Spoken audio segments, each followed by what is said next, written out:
Senator Mark Pody is always a guy with a smile on his face. He is a cheerful warrior, and I appreciate that so much. And I appreciate the fact that he happens to be my senator as I live in Mount Juliet, and we welcome him to studio to talk about a number of different things. Mark, good afternoon and welcome. Good afternoon, man. I'm glad to be here.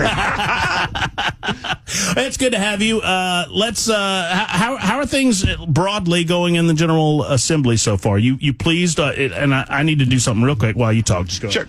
So we are very, very much directly in the heat of the game. If we were looking at this in football, I'd say we third quarter, halfway through the third quarter. So we're starting to get ready to start winding down. Committees are shutting down. If people have bills, they've got to get them on notice this week or they won't be heard in the Senate. So we're about winding down, and we got the budget to hit, but now all the major issues that have not been addressed have to come up, just like the voucher bill. That's a big, big issue. You mentioned that you are more supportive of the Senate version than the House version. I am, absolutely. Tell me what the differences are and why you lean towards supporting the Senate version rather than the House. All right. I want to support the Senate version because it's stripped down, and this is what it's saying, that we're going to have this money follow the child. No strings, I shouldn't say strings, but no Christmas trees on there, no ornaments for anybody else, okay? Mm-hmm. In the House, they have a lot of things that'll make maybe teachers or whatever a little bit happier, because they're going to say, we're going to get rid of some testing requirements. We're going to add some benefits for health insurance. We're going to do this. We're going to do this. And it's almost like we're trying to put enough incentives to make people say, we want to vote for it. We might not like the vouchers, but we want everything else on there. And I'd rather have something straight up and down. Either you like it or you don't. You know, we talked to Representative Sapicki quite a bit on the show. He stops by on Thursdays, and he indicated that he appreciated the add-ons because it's taking more of a holistic approach. I guess it's just two different ways to look at it. And you know what? They're actually handling a lot of things that needed to be handled. Some of the things like the testing, okay, it needs to be handled. But on the other hand, the extra money that's going to take for the insurance, that's a substantial amount of money, and we don't have a lot of extra money in the budget this year at all. So we need to be very cautious of things that we're committing for the future going on. Well, it's a debate that needs to happen, obviously. How does that functionally work? Let's say the House passes their version, the Senate passes their version. It goes to conference? It does. And I'm going to tell you, I just met with the Chairman Lundberg today, and I had suggested this. I said, maybe if we need to, we could actually say we're not going to use some of the local money and just do $5,000 and it's strictly state money. Because right now the state's putting in about, $4,900 some dollars, and then the rest would be local. And this way, we're not touching local money whatsoever. We're just going to say it's $5,000 of state money. You're one of the more conservative guys that I know serving in the General Assembly. Yes. I've talked to so many of our listeners regarding this legislation, and broadly, the general concern is that the government becomes more involved in the private education of children or homeschooling of children, and there's a concern that with government involvement comes government control. And Matt, they need to be very, very concerned. And you've heard the term, the camel's nose under the tent. This is very concerning to me at this point. So here's the issue we have right now.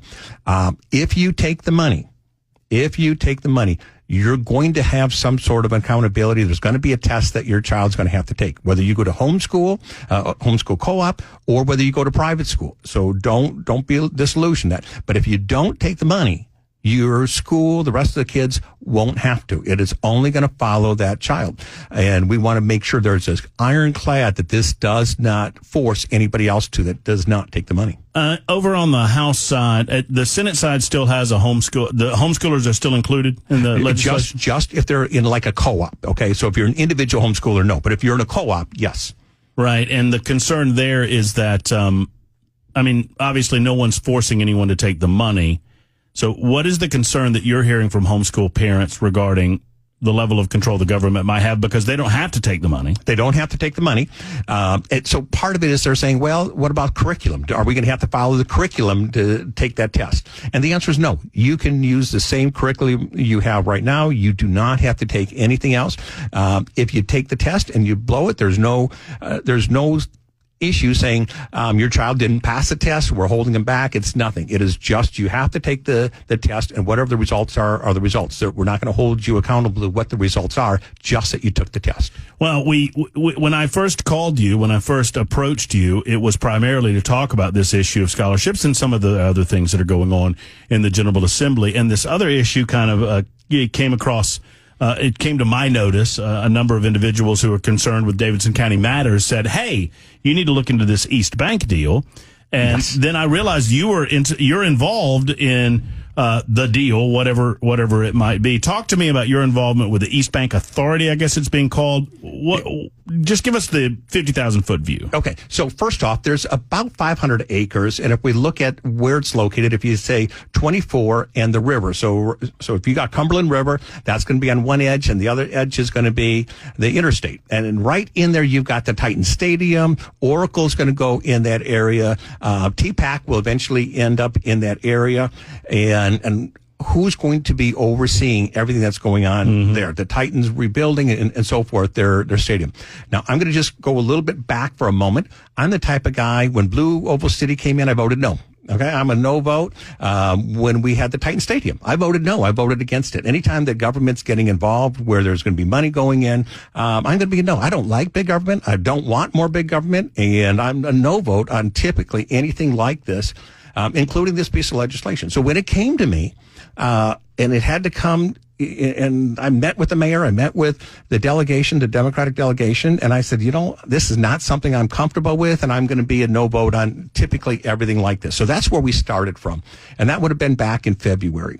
Now, we've worked through this, and some of the issues that I had that I would say I'm just not going to back down from, we were able to address and move forward. Now, one of the things is this: how much is the state need to be involved? What is the state oversight? What should we be doing, and where we're looking at it? And personally, I want to keep the state out of this as much as we possibly can. This is a local issue. It's brought on what they call a private act. That means it's only for Davidson County. There's no outside forces. No other counties are. Let me ask you about the phraseology. The concept of it being a private act, I think, for those of us new, it's a little confusing. Okay. Private means local, right? That's exactly right. So a city or a county is bringing this in, and they're saying this is just for us. It's private, just us. It's not going to affect any other county or any other city in the entire state, just us. Okay. So it's local to Davidson County. Yes. And it would create, this is SB 2968 for those who want to look it up, and it would create an East Bank Development Authority. That's correct, yes. That would give that authority broad latitude to make decisions about the development of that 500-plus acre tract. That's correct, yes. So you hit the nail on the head. So right now, Davidson County pretty much can do what they want to it anyway. So they can say that they can make the changes. They can say we're going to be in control of it. If there's going to be a road stoplight, they can make all these decisions going forward. They don't need this authority to do most of what they're hoping to do. The question is, though, this is going to take us decades. This is not a 5-year, 10-year, 15-year project. This is going to take decades. Should it change every time we have a new mayor, or should it change every time we have a new council, or should this be a thought process that it goes on for a long-term period of time to look at the full development of this area? The other thing is going to be this. The state, I don't want to put any more state money in here. We put $500 million in, and I voted against it, but it's already there for the Titan Stadium. It's already there. So I want to make sure we're not putting in any more state money, and therefore, what is the state's responsibility in this? The more we're involved, the more responsibility we have as a state. Because you represent Davidson County, yes, or a portion of Davidson County, this private bill requires all individuals who are representatives to be on board? That's correct. In the Senate, there's a rule, and it's Rule 26. It says that all the delegation, all the senators have to be in agreement to move this forward. And so they worked very hard to make sure I would be comfortable with this bill going forward. As an example. You're the only R. I'm the only one. I'm the only Republican in Davidson County. Does that get lonely when you have your... I'm sure you guys meet for lunch. We do meet, and they do have the delegation meetings. So I have been very fortunate, though, that I will do this.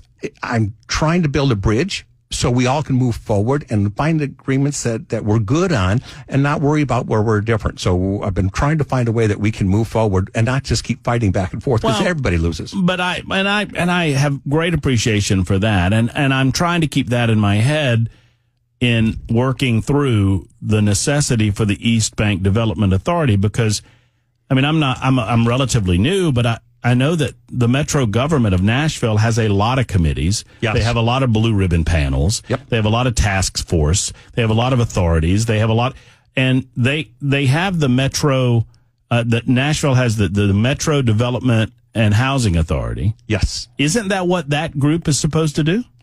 Yes, it is. And so, like I say, they have a lot of this authority right now. So the question begs the question, why do we need this? Okay, sure. Why should we have this? And here's part of my thought process going forward. They currently could do, for example, eminent domain. So if they have a piece of property there and they want it, they've got the authority to do it. However, when we put this in place, we said they don't have eminent domain. So we tried to protect some property owners right there. We said that's not going to happen. Now, could this authority then go to Metro Council to try and do it? But it's a whole lot harder to get that kind of thought process. So we're trying to protect the landowners that currently have it. They're private owners, and they don't want to do something. They don't have to sell their land. They can keep doing exactly what they're doing. We don't want it to create a government organization or whatever to come and take that. The second thing is, if they're going to be making deals, and this is not going to be something that's going to be finished in just a couple of years, they've got to have the thought process of what is it going for year after year, and each mayor, each council. So it's got to have some longevity going forward and some continuity.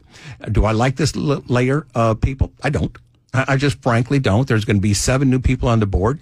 Some are going to be appointed by the mayor. Some are going to be appointed by the council. I don't know who they are, but you know what? That's not going to be my concern. My concern is this is a local issue. I got to let Davidson County handle some of these things. Well, I mean, I don't mean to get stuck on the point, Mark, but there's already bureaucracy in place that was designed to do this. Yes. But we're creating more bureaucracy designed to do this. So, Matt, you're correct, but we're trying to do one that's going to be focused on one specific area where there is going to be a lot of development and if we look at what's there in that 500 acres right now, we are saying that all the committees are looking at the entire Davidson County. This is going to take more than what the current committees are. If I was looking at the state, this is billions of dollars, and who should be looking at this? This is not nothing against the council, but these are part-time people. We need some professional people looking at it to run this. Wait, are these professional people going to get paid? The board members, they're not going to get paid, but they're going to hire staff, and they're going to, I'm sure, hire people to do it. But the board members are not. I mean, but this will be a funded authority. By Davidson County. Okay, so it's not the state money. We're not having the state put any money in. But, when I pay my taxes. Okay. Yeah. So if you're paying your money here, now it's going to be a little bit like this, though. Are you familiar with what they call the tax incentive programs, the TIF programs? Mm-hmm. Okay, so it's going to be something like that. So you take any new taxes that are generated from there, it's going to be what's paying the bills. So if they borrow money, it's going to be based on the new taxes coming in from that 500 some acres. How many? I know that I seem stuck on it, but how many different authority? And I feel like I'm talking to the wrong guy. I mean, and I know that you're kind of the lone small government guy in a sea of big government people in Davidson County. But how many different authorities do we need? I mean, once again, I just go back to there is an entity in place that was specifically put in place to do these things, and we're admitting that they're not doing their job, or that they are unable to do this job. If the Development and Housing Authority is unable to do this job, then why do they exist? That's a great question. And this is a Davidson County question. Remember, I'm the guy that was a no starting there. Well, okay. That's why I feel like I'm yelling at the wrong guy here. But but you understand that it just feels like yet another. And I understand we want to facilitate the project as quickly and as swiftly as possible. I live in the real world, and if you're telling me that this cuts through a lot of red tape, I get that. I understand that, and I'm appreciative of it. It still feels like just a tremendous layer of bureaucracy. And it also feels like, and I don't know if I've got the particulars wrong, but it's my understanding that the mayor appoints 5 and the council appoints 2, does the council have to approve this? The council is going to have to approve this with 2/3 majority. So if it passes both the General Assembly, the House and the Senate, it's going to go to the council. The council has to have a 2/3 majority to accept it. Is that normal on what we call private bills, that Yes. we don't have the local community approving of this by the time the state takes it up? Normally, the locals would have already passed something. It would have come to the General Assembly, and then it would go back for a 2/3 majority to Why pass do you think it. it's happening this way this time around? I don't know. And again, this was not the one I'm coming into the middle. Okay. So, I get it. but part of it is, I think, we got a new mayor, and he's trying to get his feet under the ground to go and move this project. Titans Stadium's already being built, and I think they want to get as many things in place as they possibly can. So, Matt, if you're saying, Mark, is this something you would bring and you think, and you're going to say, boy, I'm all for it? I'm not. I'm just not. So is it fair to characterize, I feel like, as you sit here today, you're saying, look, I'm not the guy that's going to champion this. At the same time, if this is they feel like this is genuinely the best way for the local government to take care of this, then I'm going to let the local government do what the local government wants to do. And after, is that fair? Yes. And I'm going to tell you, after looking at everything, Matt, who am I going to think is going to have the best chance to have this a successful development? And do I believe that the council, and I'm looking at past records from past councils, I'm looking at things that they've done, the money that's been borrowed, they spend so much money. It's just incredible. Or would I rather have another organization that's specifically looking at this one project, and we put the comptroller on here. He has no voting authority. We put the Secretary of State on here, no voting authority, but we've also put we put different state people to kind of oversee and report back to us what is going on. But it's a local issue. And I'm going to tell you, I believe in local government. I might not agree with what Davidson County does, but I don't want Washington, D.C. telling me what to do in Tennessee, and I don't want Tennessee coming down to tell Davidson County what to do. If this is what they're asking, I want to be creative and work with them the best I can. Senator Mark Pody is with us. I'm going to lock the door and make him stay until 1:30 today. So we've got another segment with Senator Pody. If you have any questions, Super Text line is up and running, 615-737-9986. Get on board the Members Nutrition Super Text line. You can also give us a call at the same number. It's the Matt Murphy Show on Super Talk.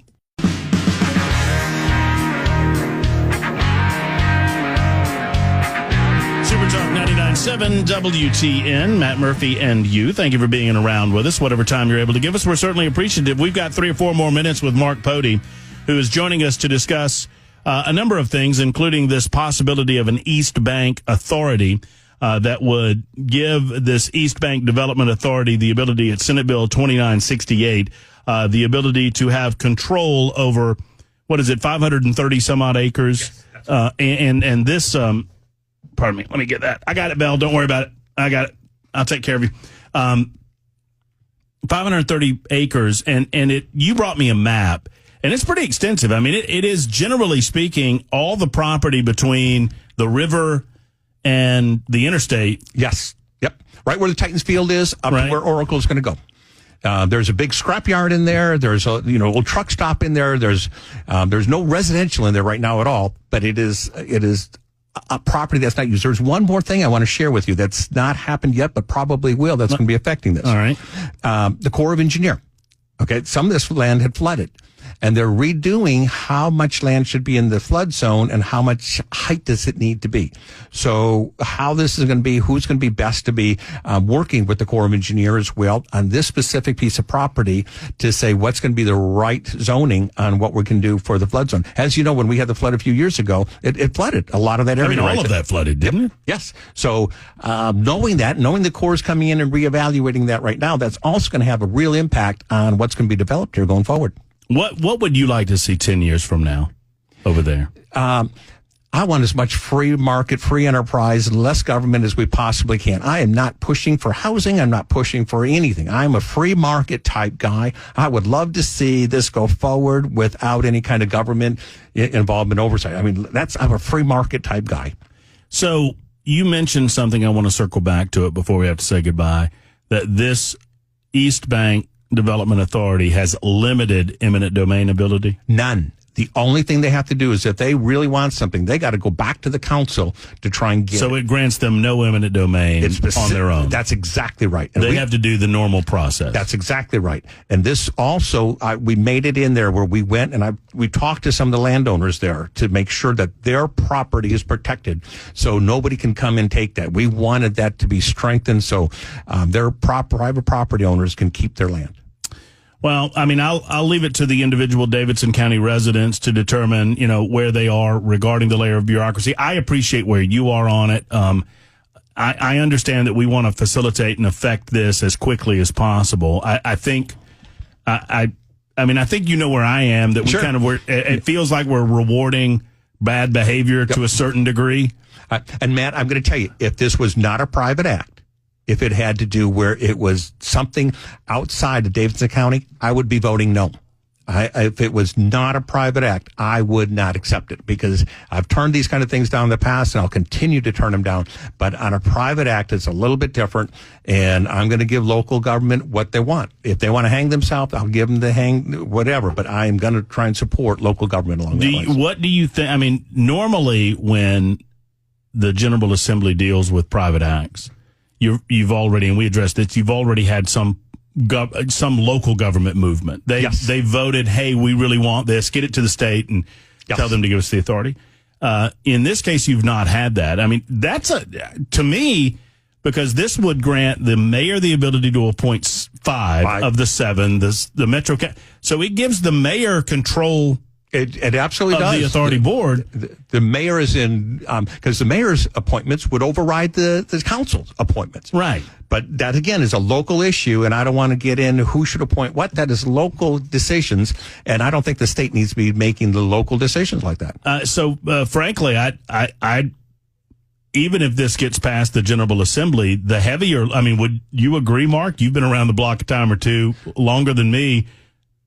I think the heavier lift is at the Metro Council. Yes, I will be anxious to watch how that goes through because the Metro Council does not have the authority that the mayor has here, but that's going to be between them.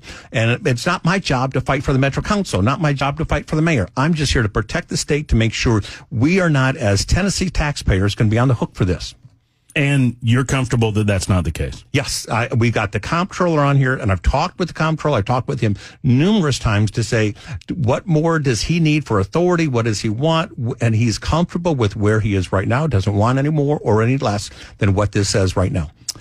Senator Mark Pody, we'll have you back as we continue the process of talking about that very important voucher bill. Yes. Obviously, that's a conversation that will continue down the road. We'll have you back again very soon to do that. Thank you for stopping by. Thanks, Matt. There's Senator Mark Pody. We'll be back in just a moment at Super Talk 99.7 WTN.